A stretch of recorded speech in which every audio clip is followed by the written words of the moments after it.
BMX rider whose name is Josh Navarro. BMX pizza though. BMX pizza? Yeah, Are you just sponsored? Google it. Nah, I wish. You know?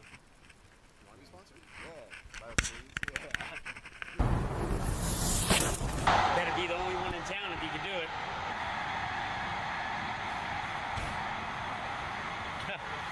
Needed to get a little higher. That was kind of low.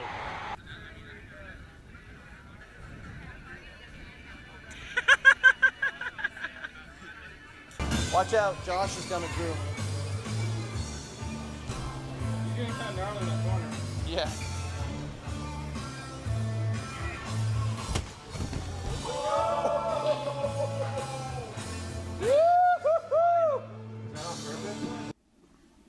Now let's pretend like the lights are out and there ain't no cameras and none of that shit. You dig? Then I can get down.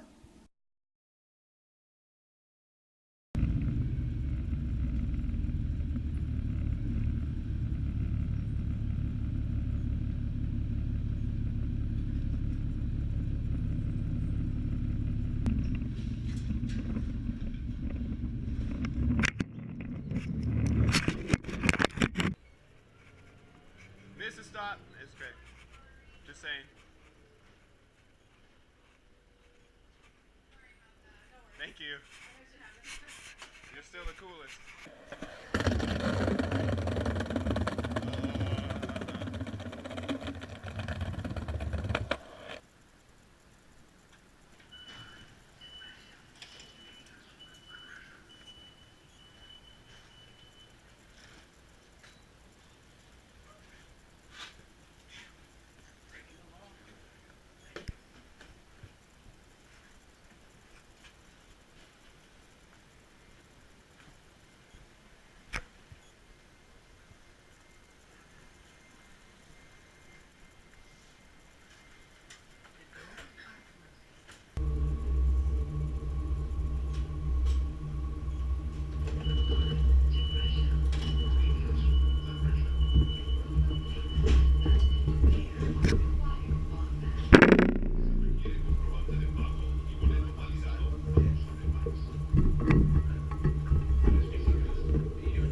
What's happening? Rick, right? Yeah. Okay, I gotta use it every time. Joshua. Josh. Word. Want a pen? No, not yet. Oh. I'm actually here for directions. Oh, okay. Do you know where the Portland Center stage is? I heard it's on 11th, so. I don't know. Really? I Okay. really don't know. If it's on, 128, I think, is the address, or 128 on 11th. so that to me sounds like it'd be close to Burnside on 11. Okay. But I don't know. Do you know? where the Portland Center stage is? Can you look it up real quick? I don't have any data or anything, so I'm just looking for it. Gotcha, I think. That'd be awesome. Thanks. They're doing this poetry slam tonight with an open mic, so I'm gonna try and get up there and act a fool, you know? I wish I had the paps first, though, you know? Maybe you should, man. A little courage. It's, Yeah. it looks like the building sits between 10th and 11th, between Booth and Davis. Okay. So, That way. It's the block behind Powell's. oh, okay, they're not that far then. Okay. Top of the street right where- I'll just be cruising. Yeah, thanks. I'll probably see you guys later. Thanks.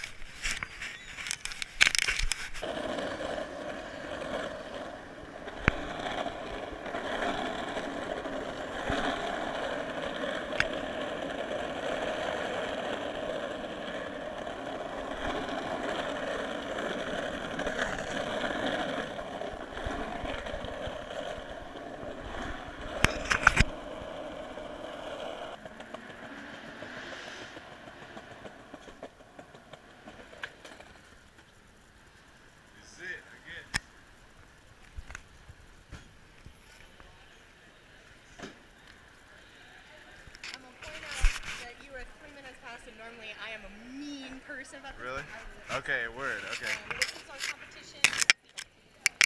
Okay, open mic. There's way too many people. We've got to do something. Is this where we all sit to watch people? Alright, you mind if I sit next to you somewhere over there? Alright, tight. It's about to start, huh? How many? What? Okay. I was hoping to run into some people I know, so yeah. I don't really know anybody here, so. Well, I'm a featured poet, so nice. No way! Okay, cool. My name's Joshua, by the way. I'm Coral. Coral? Okay. Nice to meet you.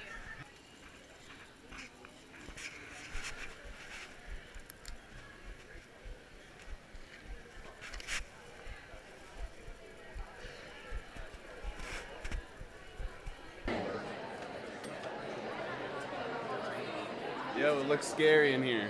I'm not gonna lie, it looks scary from over here. Lots of people in here, you know? What do you mean? Like, if you were about to be up there, wouldn't you be like a little intimidated by the crowd? You know? Oh yeah.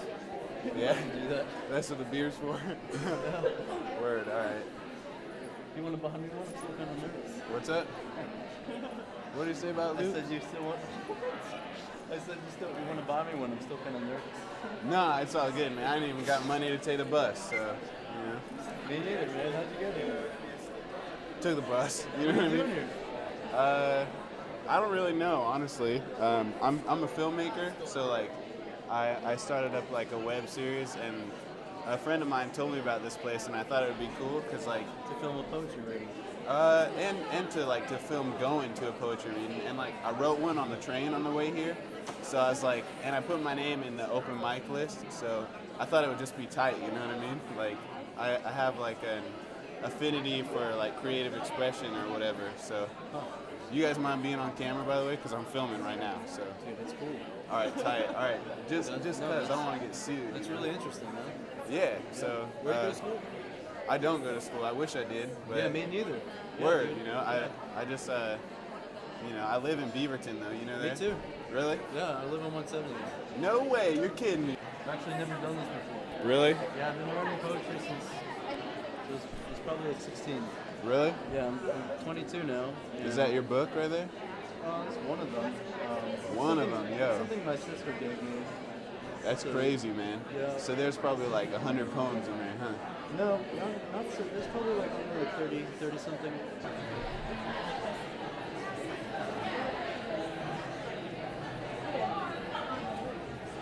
Alright, good evening and welcome to the Portland Poetry Slam. It's pretty quiet here, but that's fine. We have ways to get around that. So if you'd love to join me for a little tradition we have, if you're willing and able, please stand up.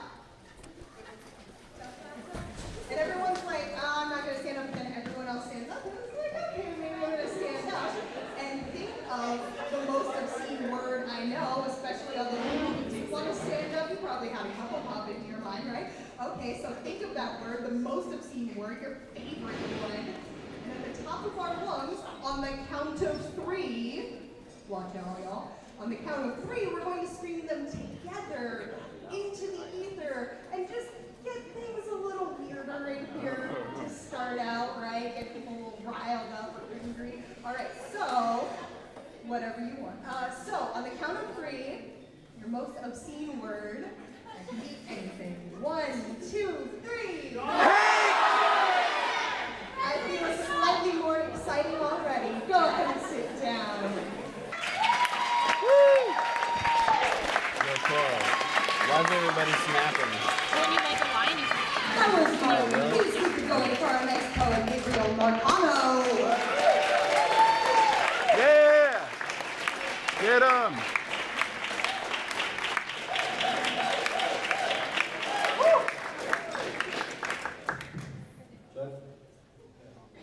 How's everybody doing tonight?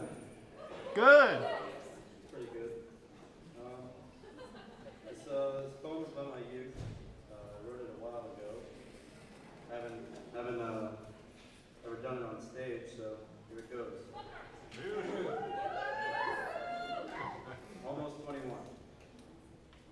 Almost 21 now. It's summer, and and the South is quiet.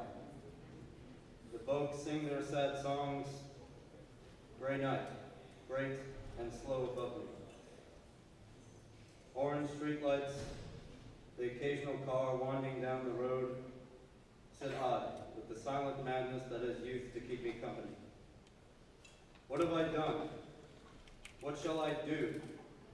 What have you accomplished? They ask me with eyes that leer. Leer. Stabbing question after goddamn question into my being. I don't know isn't a good enough answer, they said. Precious, sacred time you waste with your wondering and laziness, they say. Who does know then? Tell me. Sell yourself, they cry. Shackle your bones to the sharks that loan. Find a grave before it is too late. Master a trade. Why aren't you a man? And just what is a man in your eyes? Ever-changing decade after decade, the worker no longer safe. Grit and courage, values of the past, in the face of a materialistic and cold society. Weep. Weep for the poor, uneducated, blue-collared bastards. Scream for the intellectual wandering in rags for purpose. Cry for the suburban boy, ignorant and carefree. Sob for the collegiate girl, bathed in the glow of her laptop, dying for the debris that will leave her jobless. Shout for the bums of America that sold their voices to the bottom of a mad dog and a glass pipe, numbing the pain of the questions they too were once asked. And there I stand naked, with nothing to show for amidst a sea of 1,000,001 animals trying to get theirs, swaying and heaving as it pulls and pushes like a green sailor who does not know starboard from stern, prodding their sticks deeper, shouting, "What will you do?" I froze in terror, unable to speak. Exhaling tendrils of blue smoke, I finished my coffee and walked back inside. I wondered, where is my wine?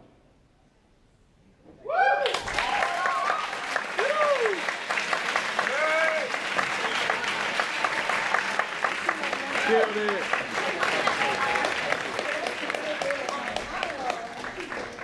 Please welcome up to the mic tonight, Coral Moore.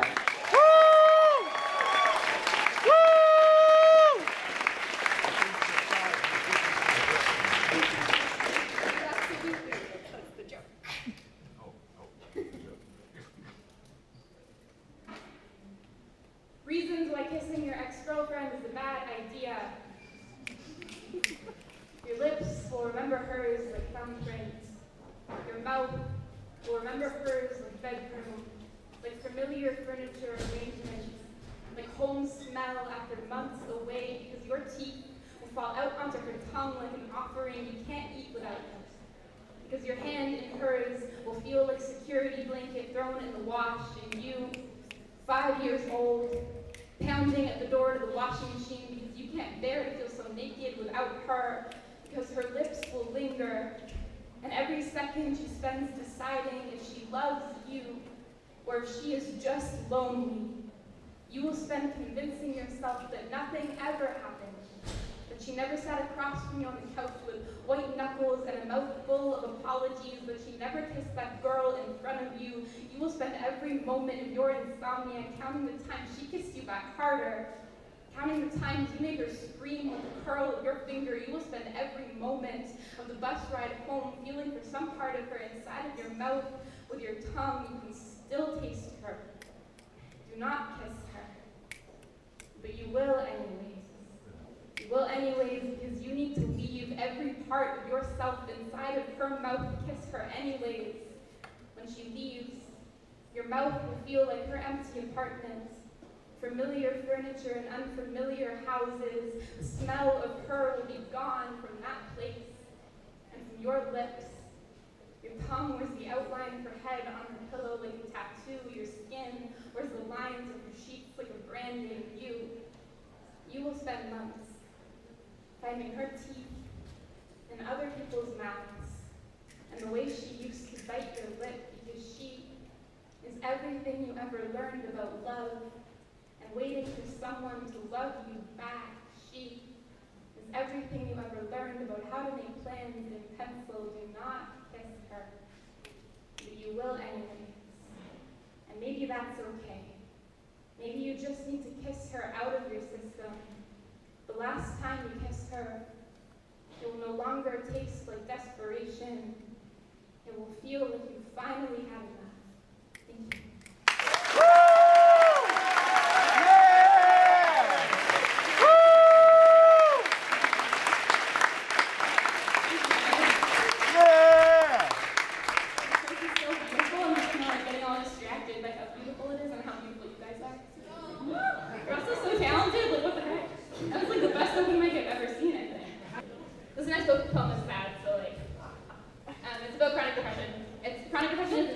Because it's like always there, but never quite bad enough, which is interesting and fun. My happiness is helium. I see it rise between white clouds. I am child, let go of my balloon. My happiness is chemicals. Doctors tell me so. I chase chemicals, and they chase me back. And the way my veins ache for sharp edges, my happiness wants to talk about our relationship. My happiness sits across from me, cradles cold coffee. My happiness pushes plate of mixed berry pie towards me. My happiness says, I don't think this is working. I know you've been sleeping with sadness behind my back. My happiness wants to know how my forearms got to be so war-torn. I say, sadness. Sadness crawled in bed with me when you left me empty. My happiness says, I'll call you. My happiness is out dancing all night, comes home at 2 a.m., rain-soaked jacket and muddied boots. My happiness is so, so sorry. She proves it to me. Ties tail and ribbon around my wrist, kisses me hard, snake tongue. She tastes so good. My happiness pulls me high. I see myself rise between white clouds. I am child, desperately clutching at my balloon, but my sadness makes me weak. Like little girl in the knees, I am so hungry. I feed myself scraps of other people's lullabies, but I break like dominoes, so easy with the flick of a finger. September always finds me here, even with all the good. All the good just makes the sadness so much harder. There is too much good to be sad. My guilt blows me apart so easy most nights. I am a party on Broadway. There is so much confetti and so many injuries. My sadness is the cruelty in every back alley in the morning. My mind is the hangover. On days like these, my body is simply a plastic cup I fill with whatever it is I need to survive. My body is a concrete wall I can pound until I exhaust myself. My body is far too similar to the one I was wearing when you burgled me some nights. I am the kind of happy that will make you dinner, kiss you on the mouth as you chew your food. I am the kind of happy that will kiss every inch of your body until you fall asleep, make you feel warm and holy. When my brain is split down the middle like a highway, I dance across the median so gracefully, but my brain is long division, and I am left with remainders like leftover feelings I don't know what the fuck to do with. It's been like this since I was small. My child was all held breath and chalk tongue. I could never float downstream easy. I always had to fight against the current. My fight is a salmon in the river. It only wants to go home to sleep forever. My fight is a tired toddler, fists clenched against the heavy eyelids of dreaming. My dreaming is all giant squid and robberies. It knows nothing of the sweetness. My dreaming is all strangled anxieties and waking in a twist of sadness. My sadness is the forever kind. Usually tastes a lot like numbness, barely noticeable, but my sadness always reminds me of its existence. Especially after I've been sleeping with happiness a little too long, my sadness always picks me up at the end of the week, drives me home. My sadness makes me weak, like little girl in the knees, like snakeskin husk. My sadness likes it rough, and never wake up without bite marks. I always wake up so hungry, and my sadness will always have me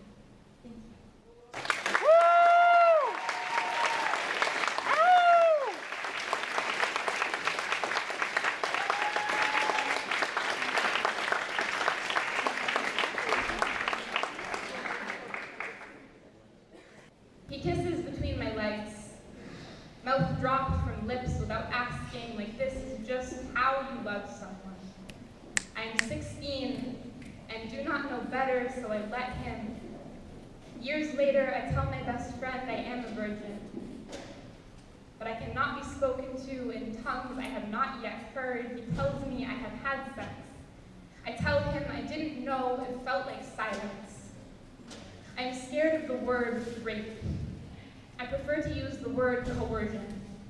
If his intention was not to hurt me, but to love me more, it is possible he did it because he loved me. He loved me. So it is impossible for him to have raped me. But when I think of violence, I think of those who loved me like permission. I spent 5 years telling myself stories. I do not tell her why it hurts. When she wants to use her hands to make it better, I tell her no. After a while, she calls me selfish until I let her. It was easier to be split in half by him than put back together with her hands inside me. My girlfriend is soft, like the inside of a chestnut. When we press ourselves together, our skin is new, like honey. He does not live here. I feel guilty when she is a trigger, as if by making her hands his, I am as much of a predator. Trauma is not the killing moments. It is feeling his hands inside me even when hers are so soft. She buttons linen over my chest, as if I could be protected, even now, when there is nothing left to take. When she says he raped you, it does not feel like a diagnosis. It feels like my heart has been liberated by her tongue. She says he is the difference between waking someone up with your hand inside them and waking someone up with your hand on their hip, asking, can I? The difference is his hands and mouth were already on me before I could have told him to stop. I tell her, you did not heal me. You simply placed my hands on my skin and said, you are resilient. I believe you can grow gardens from this wreckage. I am not used to speaking like a waterfall, but you let me pour with all my salty plummets. And you said, look, how beautiful you are when you fall.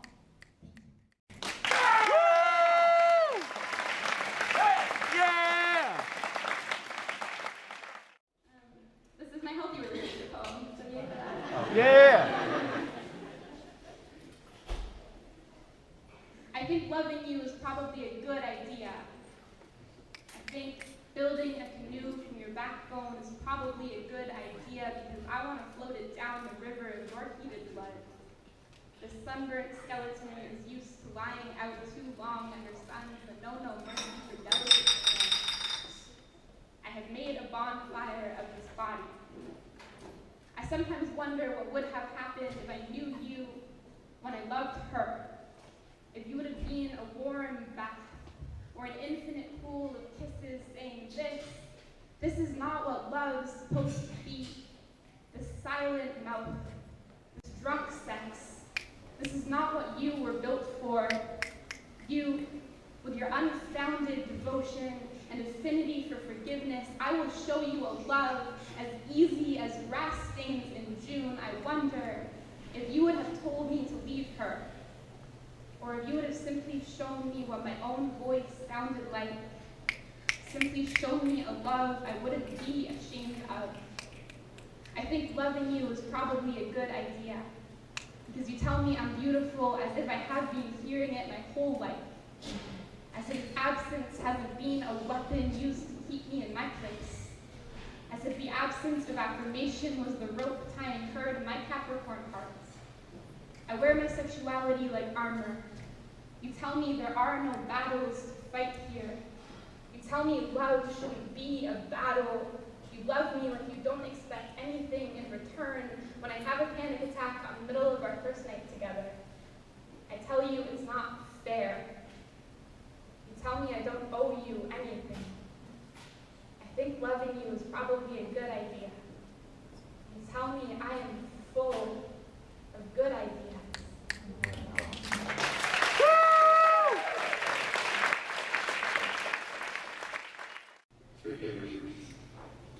try to speak of suicide, I am a tangle of wind chimes clattering in the base of my throat. I am a hollow beach. I am the learned silence of high school. If I were to speak of suicide, I would tell you it is a thought as common as what to make for dinner. I would tell you it is a hungry dog, trailing me constantly like the scent of my alive is far too irresistible.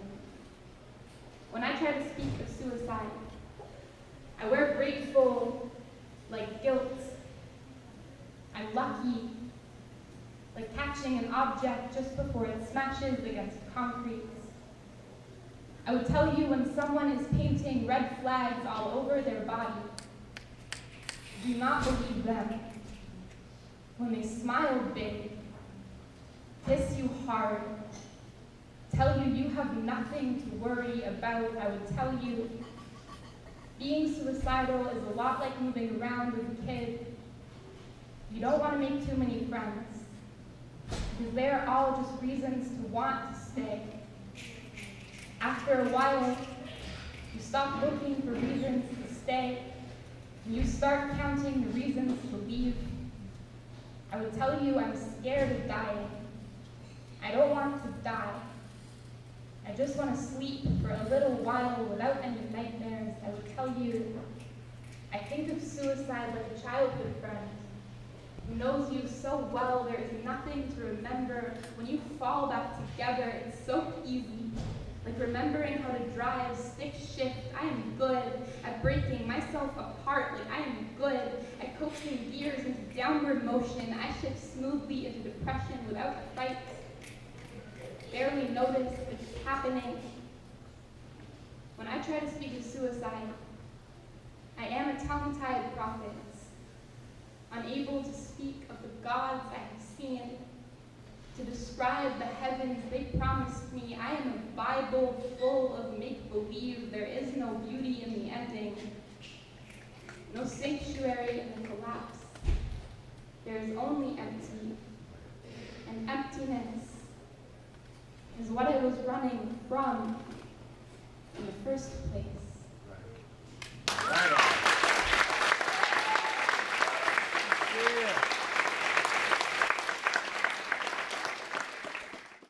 So good. If you can get $10 off of any of those tickets with the code poetry, I have a book, it's like a or you can personal have a card.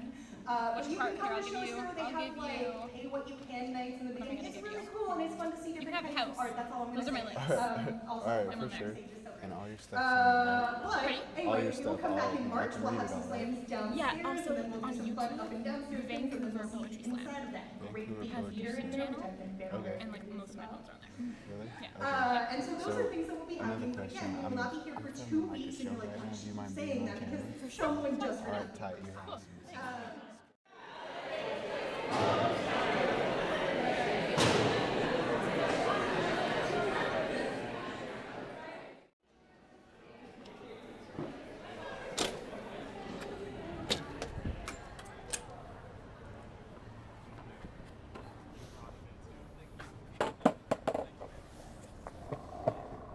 Yo, you guys' poems were good. Thanks, man. Take it easy.